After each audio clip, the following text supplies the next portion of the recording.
The girl's scream didn't echo. The barn swallowed it whole. It was the kind of cry that came out quiet, not from lack of pain, but from years of learning that noise only made things worse. June lay curled in the hay, one hand pressed over the welt rising on her arm. The other clutched a rusted horseshoe she'd grabbed for defense, though she hadn't dared swing it. Her breath was shallow, full of dust and heat. Somewhere outside, the sky was darkening, and the prairie wind had started to turn cold. Behind her, the barn door swung shut with a wooden clunk. Heavy boots stomped away, trailing curses. Then silence. Only the soft grunt of the horse in the corner, the big gray named Stitch.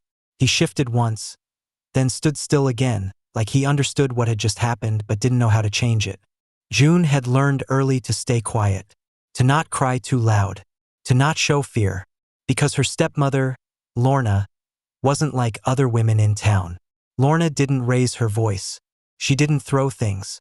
She just pinched hard and whispered cruel things through clenched teeth, smiling if a neighbor walked by. "She's too soft," Lorna would hiss, brushing dust off June's blouse with sharp fingers. "She needs firm hands. I'm doing your pa a favor." But her father didn't see it, or didn't want to. Ever since he'd come back from that failed cattle run last winter, he was more shadow than man. And Lorna had filled in all the space he left behind. At the table, in the books, in June's life. Most nights, June slept in the hay beside Stitch. It wasn't warm. It wasn't safe. But it was hers. And the horse, for whatever reason, didn't mind her being there. Let's go back to the beginning. 3 weeks earlier, June had turned 12. There wasn't cake. There wasn't mention of it at all. But she'd counted the scratches in the wood near the stove where she'd marked each passing year. And she'd whispered it to the wind that night while brushing Stitch's mane under the pale lantern glow. "I'm 12 now," she told him. He'd exhaled slowly, soft as a sigh, and rested his giant head against her shoulder. That was more comfort than she'd gotten from anyone in the house. June's real mother had died when she was 5. Some fever that swept through the valley and took half the church choir with it. Her father had remarried too quickly, too desperately.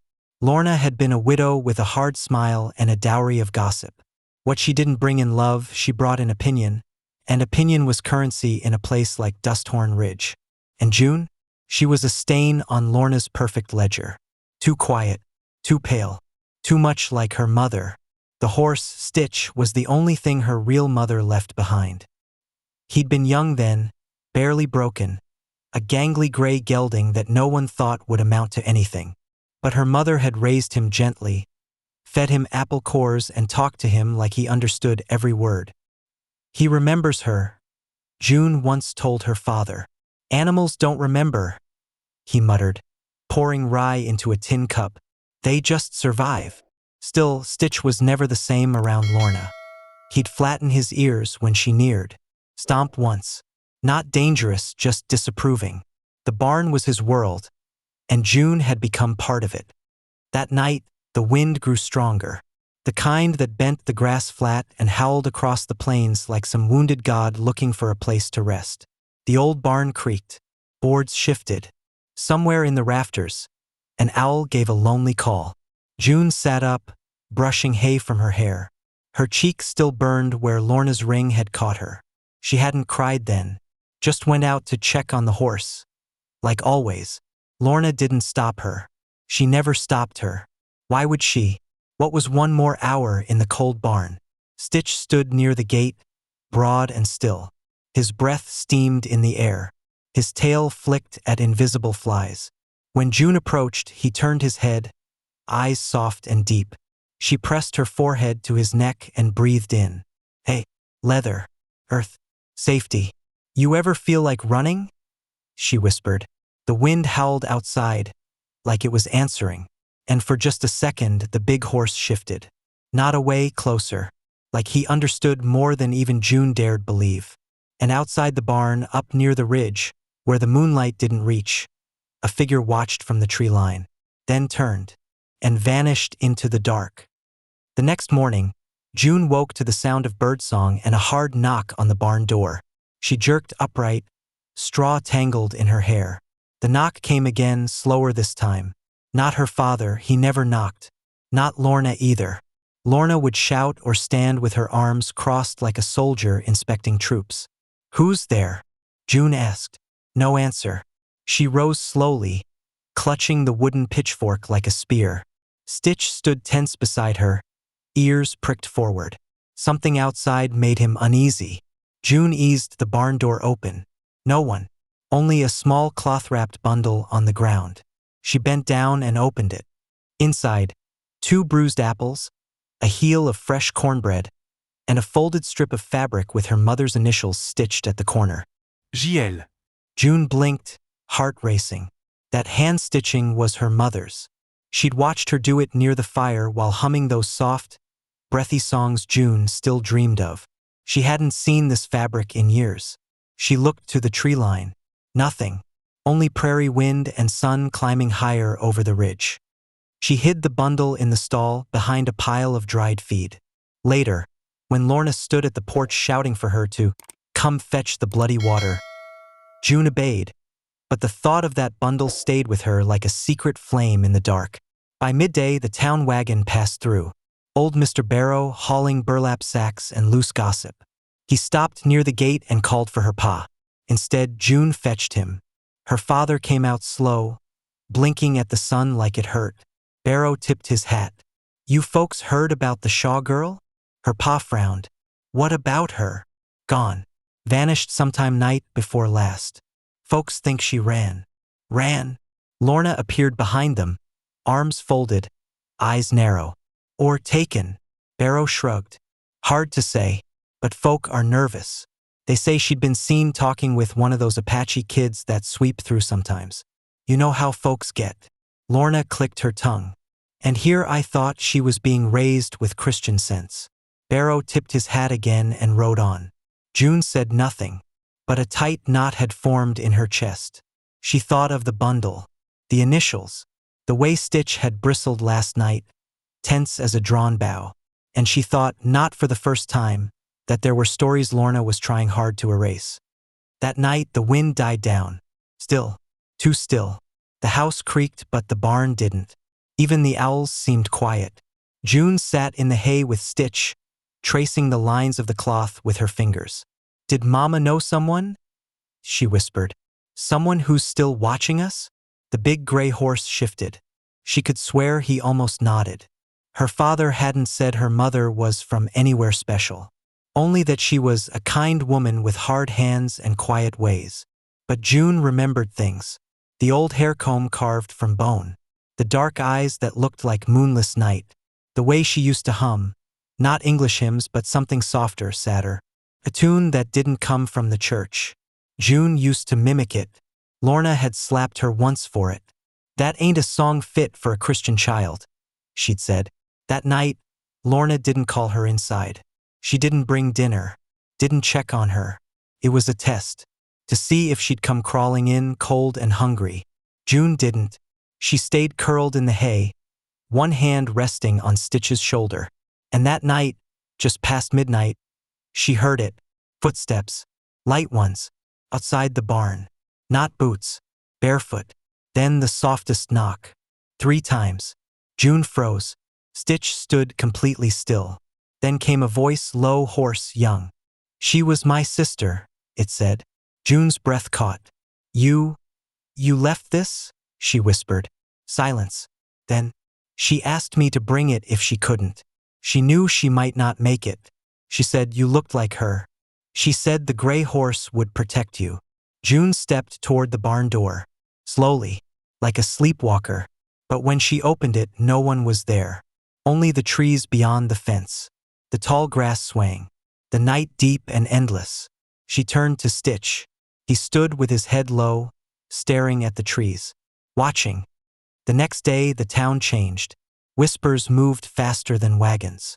Someone spotted smoke signals north of the ridge. A rancher's fence had been slashed. Dogs wouldn't stop barking past sundown. Lorna grew stiff. Her hands trembled when slicing bread. Her eyes scanned the horizon more than the hearth. And her father, for the first time in weeks, cleaned his rifle. "They're watching," Lorna said that evening. folding laundry too roughly. They never forget when one of theirs is hurt. Her voice had a bitter tremble, like guilt twisting in it. June didn't answer, but she noticed the way Lorna refused to meet her eyes. That night, June didn't go back inside. She stayed with Stitch again, because the wind had changed, and the sky didn't feel safe. And just before dawn, before birds, before light, she woke to a sound like thunder rolling in from nowhere. Not thunder. Hooves, too many to count. And they weren't riding fast. They were circling. The hooves moved like a heartbeat. Slow, steady. Not the wild thundering of a war party. But not friendly either. A warning rhythm, deliberate, almost ceremonial. June crouched low in the barn, eyes wide in the darkness. Stitch stood in front of her, unmoving. His nostrils flared, breath slow and shallow. The lantern hanging from the beam gave off a soft golden flicker. It barely reached the barn door, which now cast long shadows where figures moved. Figures that didn't speak, didn't flinch, just watched. They surrounded the barn in silence. June counted at least a dozen, then more. She stopped counting at 20. All mounted, all still, and none with torches. No shouting, no demands, just presence. Her heart thudded painfully in her chest. Her hands trembled against Stitch's thick neck. Then came the voice. Low, male, clear but soft. Girl inside. We saw the bundle returned. June stood slowly, stepping into the lantern light. I didn't know she. You carry her face, the voice interrupted. You are not forgotten. Silence stretched. Then another voice, older, female this time. You have been hurt. The words weren't a question. June didn't answer. The wind whistled softly between the barn slats. Stitch pawed the dirt once, then stopped. Your mother, the woman continued, was taken in by your father's people, but her kin never stopped watching. The circle of horses shifted slightly. Still no weapons drawn. No one approached. No one threatened. Just words in the dark. You carry more than her face. You carry what she never finished saying. June swallowed. I don't know what that means. A third voice. Younger. Male. Familiar. You will. June blinked. It was the boy from before. The one who'd left the bundle. Whose sister had vanished. She stepped forward out of the stall. You said she knew. That she might not make it. What happened to her? He hesitated. Then, white men in the hills. Not soldiers. Traitors. She was following the path your mother once took. But some trails are guarded by monsters. Silence again. Then came the real weight of the moment, the unspoken reason they were here. June felt it settle in her stomach like cold iron. They weren't here to hurt her. They were here because they feared someone else would. They will come looking, the older woman said. The traitors. The town. Your stepmother, too. There is blood on her hands. She thinks we do not know. June took a step back. She said my mother was sick, that she died quick. She lied. The young boy rode his horse forward now, slowly, until he stood near the edge of the barn's shadow. She was sent back to us half dead. She made it long enough to say your name. June's breath caught. I was 5, she whispered. I thought I dreamed her voice. I remember something warm, a face over mine. She came for you, the boy said, but was turned away. No one said Lorna's name. They didn't need to. Inside the house, the windows remained dark. Lorna hadn't heard a thing. Or maybe she had and didn't dare show her face. Her father? June didn't know where he was. Probably passed out near the fire, whiskey in hand. He hadn't come to check on her in days. She was alone, but somehow not alone at all. She turned back toward Stitch, who hadn't moved an inch. His head tilted slightly now, eyes locked on the young boy's horse, as if he knew him, or knew the one who rode it before.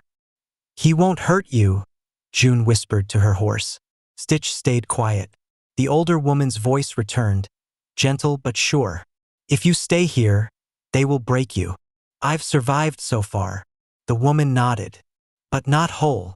A long silence stretched between them. Then came the offer.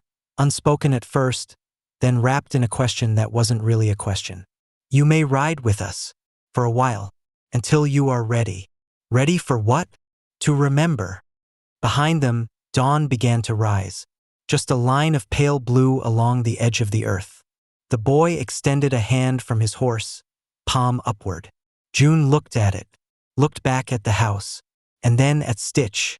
He huffed softly, as if granting permission. She didn't take the boy's hand.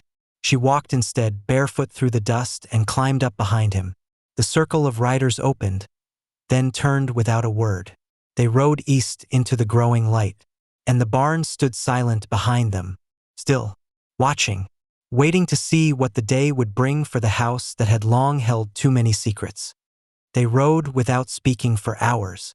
The plains were wide open, and the horses kept a gentle rhythm.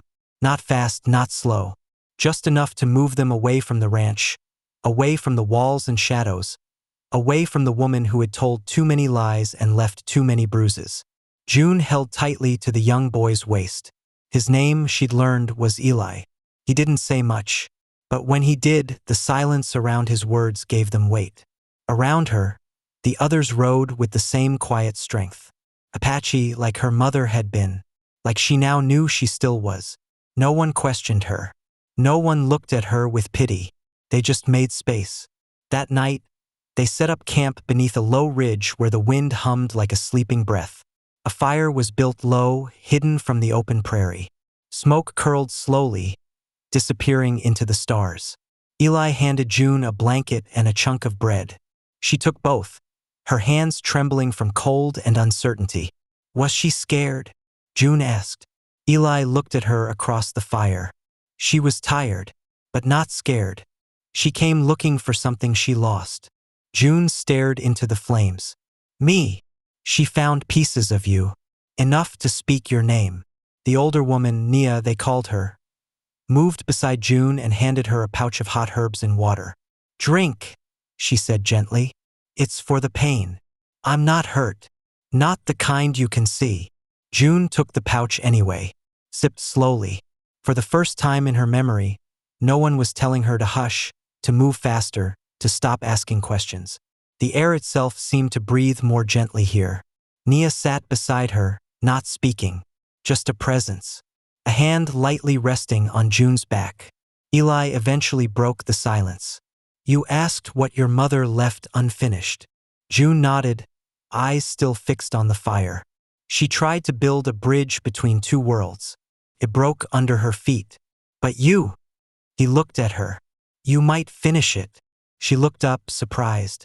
I don't know how to build anything. You already did, Nia said quietly. You didn't return hate with hate. You stayed soft. June didn't feel soft. She felt cracked, tired, small. She left behind a name, Eli continued. And when you spoke it, the land remembered. The words didn't quite make sense. But June didn't argue. Something inside her had been shifting since the barn. Since Stitch turned and blocked Lorna's hand. Since that silent moment between girl and horse that said, enough. Later that night, while the others slept or watched the ridgeline, June rose and wandered a little way from the camp. She sat under a mesquite tree, wrapped in the blanket, and looked at the moon. That's when she heard the soft steps behind her. Stitch. He had followed. He stood a few feet away, saddleless, breathing slow and heavy. Dust clung to his dark mane. His left eye caught the moonlight and looked almost silver. You shouldn't have come, she whispered. But he stepped forward, pressed his face gently against her shoulder, and didn't move. She didn't know how he found them, but she didn't question it. The same way she hadn't questioned why, after all those years, he'd stepped between her and Lorna like he knew. Some creatures don't need words. Some souls just understand. She leaned against him, wrapping her arms around his thick neck. I missed you, she said. He huffed once, as if to say, I never left. By morning, Nia had already tied small bundles of food and water to Stitch's side. Your horse chose his path, she said. That means something. June glanced at the group preparing to move on. Where are we going? Further east, Eli said. There's a ridge where our people still gather. It's quiet, sacred. Your mother passed through there once. I want to go, June said softly. But I need to go back first. Eli's brow tensed. To the ranch. June nodded. I don't want to run. Not forever. You don't owe her anything. It's not her I'm going for, she said. It's my father. Eli said nothing for a while. Then he nodded. We'll follow at a distance. She smiled faintly. No, I'll come back. He looked unconvinced. But he didn't argue. Later, as Stitch walked beside her down the path toward the ranch, June reached under her blanket and pulled out the small pouch of dried herbs Nia had given her. She held it to her chest. There were things that needed saying. And this time she would not whisper. The barn came into view just before dusk. June stopped at the edge of the fence line. Stitch stood beside her, still and alert. The ranch looked smaller than she remembered. Shrinking houses do that when the fear inside them fades. Lorna sat on the porch, as if she'd known June would return. Her face was worn, but not surprised. Her dress cleaner than usual, hands resting still in her lap. There was no bottle beside her. No sneer curled at the corner of her mouth. Only silence. June didn't speak. She walked forward slowly, one hand resting gently on Stitch's shoulder as they passed the gate. Lorna stood. I figured you /D come back. June said nothing. Lorna nodded to the barn. Horse been fed. Left him a pile of oats last night. June raised a brow. That's supposed to erase something? No, Lorna said. Nothing erases what's been done. Stitch exhaled sharply, ears pinned back slightly. June touched his jaw, calming him. I didn't come to argue, June said quietly. I came for his things. Lorna's mouth twitched. Your father's. He had letters. A watch. His knife. I want them. They're in the chest under the bed. June moved past her, heading toward the house. The door creaked open the same as always, and the floorboards remembered where to groan. Inside, everything looked smaller too, dustier. She retrieved the items quickly. The knife still carried her father's initials etched deep. The letters were tied in string, some from him to her mother, others from neighbors, and one unopened one addressed to Miss June Willoughby, never given. She paused, unwrapped it. Inside was a note written in a rough but familiar hand. For when she's older, tell her the best part of me was never this ranch. It was her. And her mother. Her breath caught. Stitch nudged the open door. She turned, walked out into the fading light, and stopped halfway between the porch and the road. Lorna hadn't moved. June met her gaze. I buried her under the cottonwood tree, Lorna said. June blinked. What? Your mother. I knew where the body was. I buried her proper. June stared. You did that for her? Lorna looked away. She deserved peace, even if I never gave her any in life. Silence fell between them. Then June asked, why? Lorna's voice broke a little. Because I saw the way he looked at her, even after she died. I hated her for taking what I could never have. But I respected her too. She never begged, never blamed. She looked back at June, eyes glassy now. You got her eyes, her quiet, but you got something else too. Steel. From your father, maybe. June's hands tightened around the letter. I'm not coming back, she said. I know. I'm not scared of you anymore. I hope not. June studied her stepmother for a long moment. Then gently, she said, I hope you find something worth holding on to. And that was all. When June returned to the tree, the old cottonwood beyond the north ridge, she found the grave. A simple stone. No name. She knelt, whispered something only the wind could carry. Then she stood again, walked back to where Stitch waited, and mounted up. The ride east felt lighter. Somewhere beyond the horizon, Eli and the others were waiting. Somewhere between her mother's past and her own future, a new life was taking shape. One without chains, without bruises, without voices raised in cruelty. Just land and sky and truth. And Stitch, who had known all along. Years later, in a quiet corner of the Mescalero territory, Travelers would hear stories of a young woman with a fire-colored braid who healed animals and settled disputes with nothing but a glance and a word.